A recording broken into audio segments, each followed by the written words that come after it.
Labai laukiu savaitgalio, kad galėčiau pasidaryti nemažai darbų, nes po to jau, ateis šalnos, ateis žiema, tai nebebus kaip ir tokio laiko ir noro.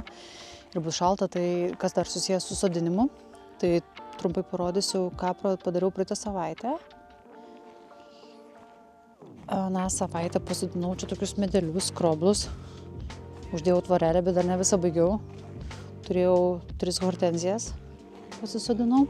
Ir tada, kadangi čia yra visas mūsų šitokio grybų ūkelis, tai padariau tokius mini praėjimus. Tokius 3. Skroblas, nežinau, ar čia man užaugs ar gyvens. Paulius turi išsemti vandenį iš vonių, nes tos vonios yra skirtas grybų mirkymui, šoko darimui.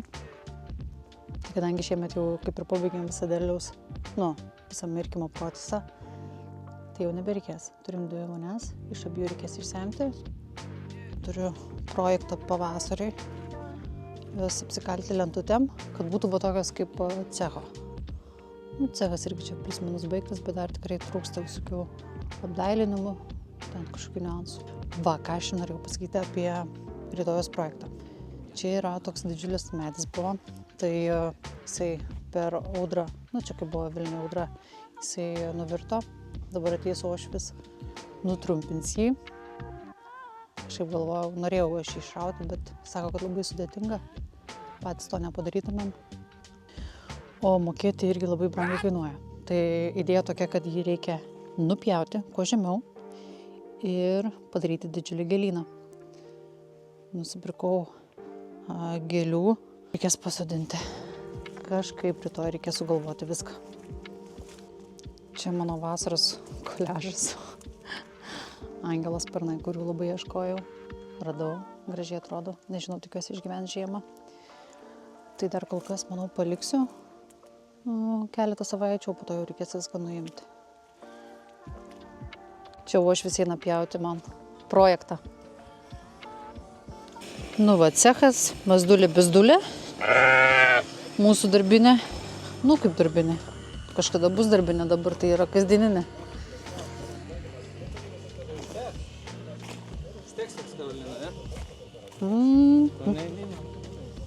Užteks.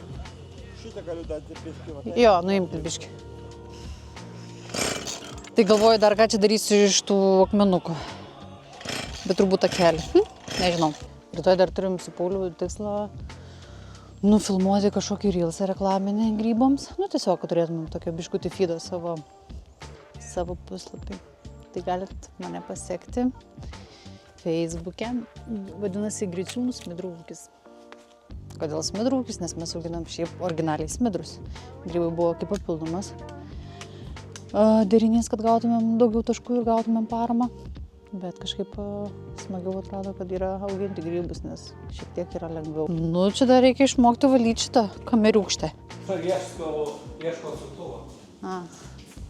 Įdomu bus paklausyti, kaip mano balsas skamba video. Tai pasiimu dėžę. Čia turim dėžių, švarių, paruoštų naudojimui. Ir varau skinti grybų. Tai šiandien jau reikės nuimti derlių. Derliaus yra labai daug grybų pridygusio. Tai tikiuosi, kad iki šalnų jie dar spės užaugti. Šitie tikrai spės užaugti, bet ar spės užaugti tie, kurie buvo vėliau mirkomi. Čia nei gyvybės kol kas nesimato ant šitų. Nors matosi, va. Mažiukai.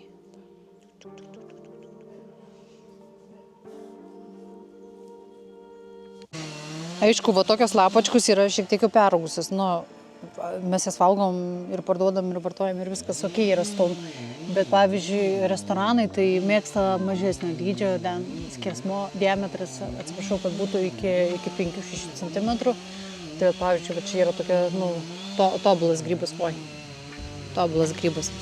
Tai dabar einam prie proceso nupjauti, reikia iš šaldytuvo susidėti, susirašyti datas ir kažką toliau galvoti, nes šiandien dar noriu daug ką pasidaryti.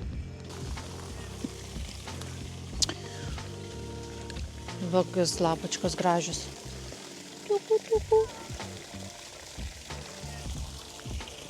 Gražus grybai, kažkaip man šitokė labiausiai ir patinka ant beržo auginti, nors sako, kad kažkas sako, kažkas nesako. Kad tipo daugiausiai medžiagų turi ant ąžuolo auginti, nes šitakė yra tipo original ant ąžuolo auginami. Bet nežinau, kodėl mes pasirinkom beržą. Šiaip nelabai atsimenu netgi. Tai čia tikrai aš pasirinkau. Šito video pavadinimą pavadinsiu kaip šitakė grybai. Tai kažkas tikrai pasigūglins, kam bus įdomu šitakė. Arba, pavyzdžiui, jaunieji augintojai, kažkokie tai jaunieji ūkininkai. Kadangi yra Vilniaus rajone šita visa mūsų ferma, tai mums reikia vis dėlto iš Vilniaus atvažiuoti. Ir mes čia važiuojam ganėtinai dažnokai. Po kelis kartus į savaitę. Aišku, ne tik dėl šito ūkio, mes turime ir kitų biškutį reikalų čia, kas susijęs su kitais mūsų užsiėmimais. Bet ką aš norėjau pasakyti, kad aš kaip buvau atvažiavusi čia prieš 2 dienas, jeigu neklystu, tai aš tuos rąstus, kai jie pradeda dygti ir jie dygsta iš bet kurios vietos, iš absoliučiai bet kur. Tai kadangi čia pas mus ant lentų padėta, tos lentos yra ganėtinai plačios kai kurios ir kad jos, ir kad grybas, kai auga, jisai neprisispaustų, neprisiplotų ir jam būtų laisva erdvė augti. Tai dėl to aš juos visada, kiekvieną rąstą pakeliu, pasižiūriu ir pasistatau taip, apsisukusi, kad liestųsi ne ant grybo, o ant tuščios vietos, kur neužaugo grybas. Aišku, dabar, kai jų tiek daug čia pridygo, tai būna sunku rasti tą vietą, kur jų nėra. Bet apversti rąstų aš nemėgstu. Nes jie jau vis dėlto, kaip ir lapai, kaip ir augalai, kaip ir kiekvienas augalas, ieško saulės ir žinot, su savo to galvele linksta į saulę. Tai po to, kaip apverti tą rąstą, jisai atvirkščiai, tu jam sakai augti. Net nežinau, nesu bandžius, bet turbūt jisai susibalamutina smegenis ir nežinau, ką daryti, ar aukštyn, ar žemyn augti. Bliam, kokie čia dideli lapačkai. Va dar parodysiu, nepamiršiu, kokias etiketės padariau, sumaketavau. Jau pasiėmiau iš Print House. Tai visai fainai atrodo.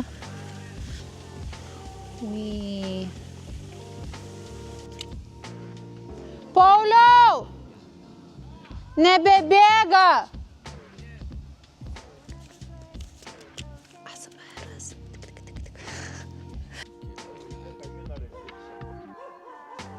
Išdygs. Bet gali šalna.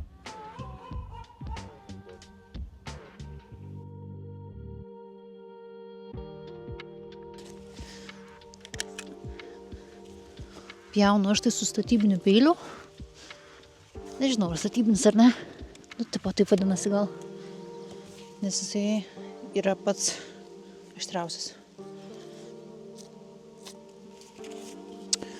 Oi, kokie gražūs grybai, maravykai.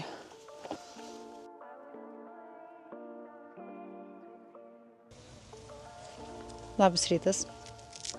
Tai šiandien einame prie kito mano projekto. Naujo. Pasidaryti gėlyną. Nežinau, ar šiandien spėsiu, bet tikiuosi, kad spėsiu. Ir dabar reikia susivežti visus kelmus į laužą.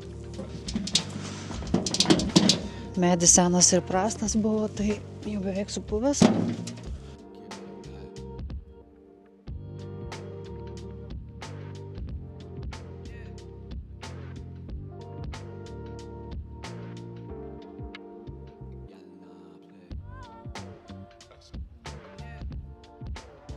Taip ir paliksim viską.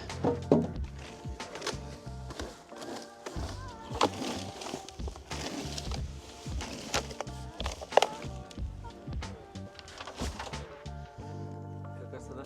Ne, nežinau. Kalną, čia pridėsiu daugiau žemio, ne? Nu, nėra čia daug, 20 točkų nebus, 10 bus, maks. Ir čia paliksiu tą, tokį visai gražiai atrodo. Ja. Iš apačios, ne? Šitas, matai, šitas dar gyvas. Ta pusė buvo seniai mirus. Tai reikia, kad ir čia taip išdėsiu akmenim, žinai, tokį, nu, kad būtų informuota.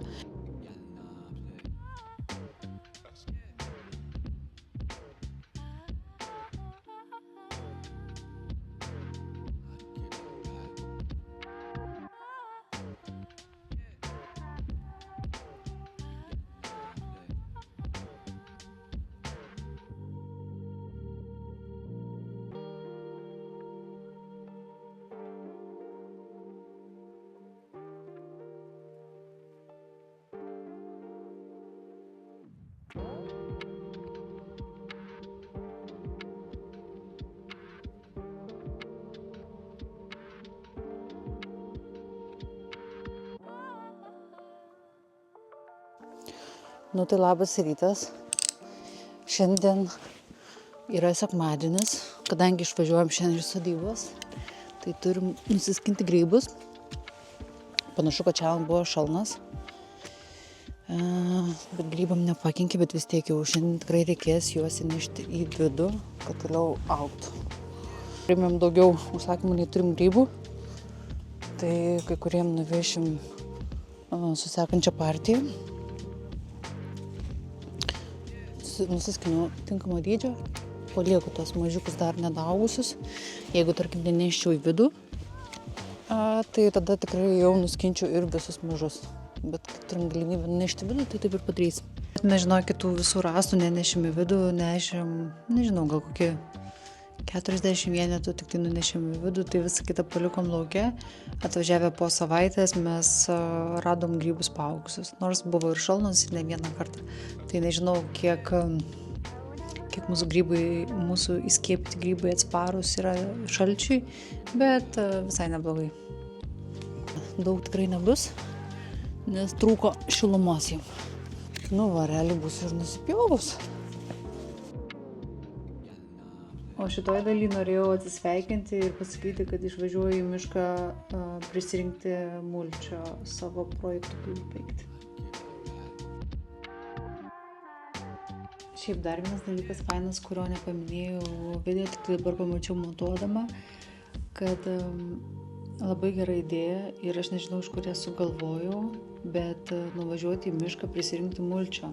Matot video, kad nuvažiavau į mišką ir radau nubyrėjusią pušies žievę, pušies reglės, nežinau.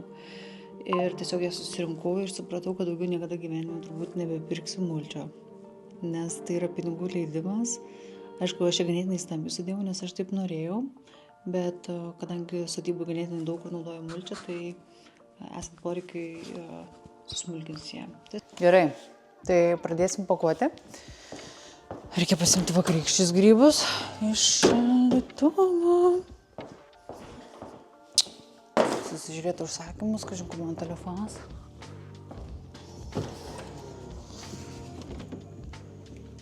Nu, nežinau, kiek čia jų bus.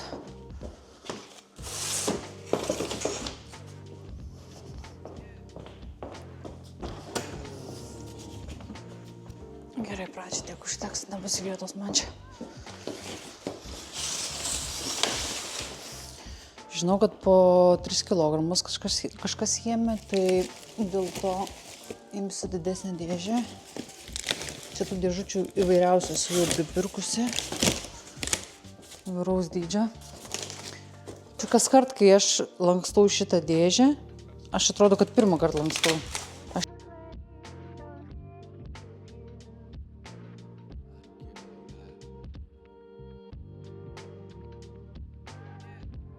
Nu va, ant svarstyklių nusinulinam. Pasimsiu peilį.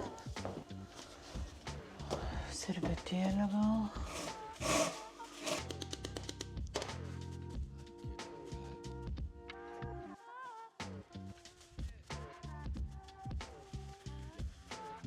Nežinau, ką jam papasakoti. Galvojau, kad įrašysiu atskirai.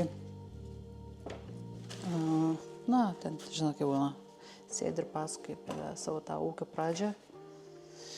Bet galvoju, įrašysiu dabar kalbėdama, nuo ko viskas prasidėjo ir kada prasidėjo. Tai čia tikriausiai įdomiausia bus tiem, kurie pradėjo ūkininkauti, arba tiem, kurie galvoja apie tai, turi žemės, ar traukia žemę prie žemės ir nori būti ūkininkais. Tai mūsų pradžia prasidėjo prieš 3 metus. Jo pirogė. Ir pradėjom domėtis. Pradžioj galvojom labai, kad būsim šilauogių augintojai. Pradėjom galvoti, ką čia auginti, šilauogės. Tada atsimenu, susitikom su draugais. Ir sėdėdami kavinėj, sakom, būsim ūkininkai. Sako, o, davai, kaip gerai. Sakom, auginsim šilauogės. Ir tada jis sako, davai, auginkit smidrus. Na ir pradėjom galvoti, kas tie smidrai, kaip čia tie smidrai, va tiek ir turėjom tos patirties. Ir sakom, davai, pasižiūrim. Pasižiūrėjom. Ten tos balus, taškus. Kaip jau auginami, dirvožėme, kokio reikia, ką reikės daryti. Nu, žodžiu, bus sunku ar nebus sunku. Ir viskas, ir užsikabinom, tada tęsė domėjimasis paraiška. O tais metais buvo per vėlu, nes jau buvo paraiškos paduotos, nes jau buvo apie rugpjūčio mėnesį. O tą paraišką vis dėlto, tą projektą sukurti irgi reikia laiko. Tai ne tik laiko, bet ir dokumentų susitvarkymo. Dokumentų susitvarkymas irgi, kaip žinia, reikalauja labai daug laiko, nes viskas vyksta labai lėtai. Tai ačiū Dievui, kad anksčiau pradėjom, nes tai užtruko, kol susitvarkėm tos reikalus. Ir pradėjom ieškoti paramos rašytojo. Radom vieną merginą, jinai mums parašė paramą, apie tai neįsiplėsiu. Ir sudalyvavom, kai aš ir Paulius, mes sudalyvavom atskirai kaip 2 skirtingi vienetai ir gavom abu tas paramas. Viską nusipirkom, įvykdėm sąlygas. Kaip įvykdėm? Įvykdėm, bet mes dar nepridavėm. Priduosim tik tai dabar vasario mėnesį bus tas verdiktas. Mes ėmėm jaunojo ūkininko paramą. Kai pradeda ūkininkauti pirmą kartą, ten iki 40 metų, man atrodo, skaitosi, kad jaunas. Tai va, ir viskas jau gavom. Aš pirkausi vienus dalykus, buvau įsirašęs paramą, Paulius kitus. Tai kadangi čia jo žemė, jo statinys, natūralu, nes negalima statyti statinio nekilnojamo, ne savo žemėj. Ir viskas taip ir parašėm. Čia nežinau, ką čia sakyti. Smidrai ir šitaki grybai. Padarai kavytės? O kažkaip sugriaudžia? Arba įskilinėjo, aš nežinau, gal buvo... Čia savo už to pasiliks. Tai čia viskas savo. Gal čia buvo, žinai, kaip būna šoks. Jo nuskinim, ką reikėjo, bet reikės sunešti. Mažiau, tu palikai duris atsidėjęs. 333. Dar yra, dar šaldytuvai yra. Čia tai reikėjo kažką rankiniu būdu padaryti, nes skirtingi kilogramų dėžutėse, tik kad nesusimaišyti.